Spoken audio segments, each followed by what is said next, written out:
মই মৰি গ'লেও সাহিত্য সভাৰ এই বঁটা ল'ব নোৱাৰো, লোৱাৰ কোনো প্ৰশ্নই নাহে।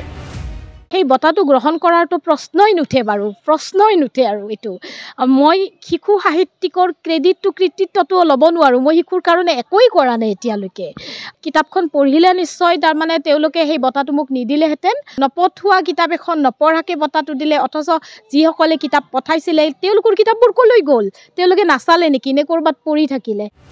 সুলেখিকা চন্দনা পাঠকৰ 2022 চনত প্ৰকাশিত এখন উপন্যাস পান্থশালা। কিতাপখনৰ পৃষ্ঠা লুটিয়াই নোচোৱাকৈও বাহিৰে বাহিৰে চালেই দেখা পোৱা যায় যে পান্থশালা এখন উপন্যাস। গ্ৰন্থ পৰিচয়ত স্পষ্টকৈ লিখা আছে, পান্থশালা কোনোবাখিনিত কাব্যিক, কোনোবাখিনিত গাল্পিক, কোনোবাখিনিত গীতিময়, পাঠকৰ হৃদয় উদ্বেলিত কৰিব পৰাকৈ মৰ্মস্পৰ্শী আৰু বাংময়। আৰু এটা সংস্কৰণ শেষ হোৱা 2022 চনত প্ৰকাশিত উপন্যাস পান্থশালাৰ পাণ্ডুলিপিক অসম সাহিত্য সভাই নকুল চন্দ্ৰ সভাপণ্ডিত সোঁৱৰণী শিশু সাহিত্য বঁটাৰ বাবে নিৰ্বাচিত কৰিলে। সাহিত্য সভাৰ এই কাৰ্যত তাৎক্ষণিকভাৱে প্ৰতিক্ৰিয়া ব্যক্ত কৰি লেখিকা চন্দনা পাঠকে ফেচবুকত লিখিছে, ডাঙৰ কমেডি হৈ গ'ল মোৰ জীৱনত, দুখ লাগিছে অসম সাহিত্য সভাৰ স্বৰূপ দেখি। হাঁহি উঠা কথাটো হ'ল কি, বঁটাটো দিয়া হৈছে শিশু সাহিত্য পাণ্ডুলিপিৰ বাবে। প্ৰথম কথা হৈছে, মোৰ পান্থশালা শিশু সাহিত্যৰ অন্তৰ্গত নহয়। পান্থশালা এখন জীৱন সম্পৰ্কীয় আৰু দাৰ্শনিক ভাৱগধুৰ তত্ত্বৰে ভৰা উপন্যাস হয়। এইটো বহুত ডাঙৰ এটা নাফুটনাস্ৰুত কথা হ'ল। দিলেও কি বুলি দিলে, পাণ্ডুলিপি বুলি, অথচ মোৰ কিতাপখন 22তে প্ৰকাশ হৈছিলে, এটা এডিশ্যন শেষো হৈছে, আৰু 25ত সেইখন কেনেকৈ পাণ্ডুলিপি হ'ল সেইটো এটা কথা। সঁচাই আকৌ এবাৰ স্বৰূপ প্ৰকাশ পালে সাহিত্য সভাৰ। লেখিকাৰ বঁটা অস্বীকাৰ আৰু সৰ্বত্ৰ বিতৰ্ক দেখি সাহিত্য সভাৰ প্ৰধান সম্পাদক উপেন্দ্ৰজিৎ শৰ্মাই প্ৰতিক্ৰিয়া ব্যক্ত কৰিছে। শৰ্মাৰ মতে এয়া ছপাশাৰৰ ভূত। বঁটাৰ বাবে বাছনি কৰা তালিকাত ইফাল সিফাল হ'ল নামৰ। এসোপা বাৰে ভচহু কথাৰে বিষয়টো লঘু কৰাৰ চেষ্টা উপেন্দ্ৰজিৎ শৰ্মাৰ। হোৱাটছএপ যোগেৰে হোৱাটছএপ নাযায়, কম্পিউটাৰ ব্যৱস্থাটো বিকল হ'ল। গতিকে আমি প্ৰক্ৰিয়াটো কৰোঁতে পান্থশালা গ্ৰন্থখন এটা বেলেগ বঁটাৰ বাবে নিৰ্বাচিত আছিল। গতিকে তাত কপি কিবা হেৰি কৰোঁতে আমাৰ সলনি হ'ল। পাণ্ডুলিপিত আছিল আমাৰ এগৰাকী মুন্মী ভট্টাচাৰ্যৰ জাতিংগাৰ চুনচুনিহঁত, আৰু পান্থশালাটো আছিল বেলেগত। গতিকে এই দুটা ওলট পালট হৈ আমাৰ কিছু সমস্যা হৈছে। আৰু বাতৰি পঠোৱাৰ ক্ষেত্ৰতো কিমান অসুবিধা পাইছে।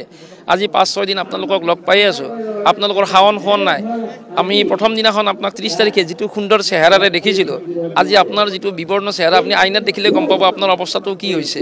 গতিকে প্ৰত্যেকেই আজি আমি এই সমস্যাৰ সন্মুখীন হৈছোঁ। বঁটা বিতৰ্কৰ পূৰ্বৰে পৰা সাহিত্য সভাৰ বজালী অধিৱেশনক এইবাৰ ব্যতিব্যস্ত কৰি ৰাখিলে ধৰ্ম বিতৰ্কই।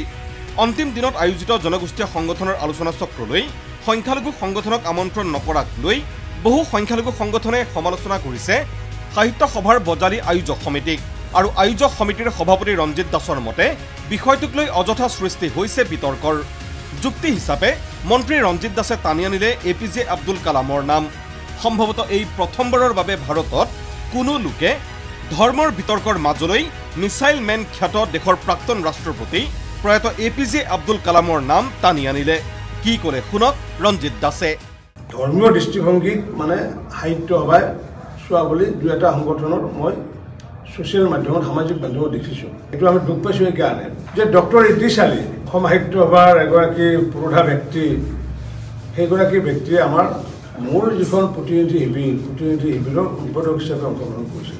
কামালুদ্দিন আহমেদ কবি সন্মিলনখনত তেওঁ নিজে সঞ্চালনা কৰিছে। ঠিক তেনেকুৱাকৈ APJ আব্দুল কালাম বিজ্ঞান মেলাত গৈয়ে মানুহ যদি দেখা পায় যে APJ আব্দুল কালামৰ সেইটো গৈ দেখা পায়। Bureau report ND24।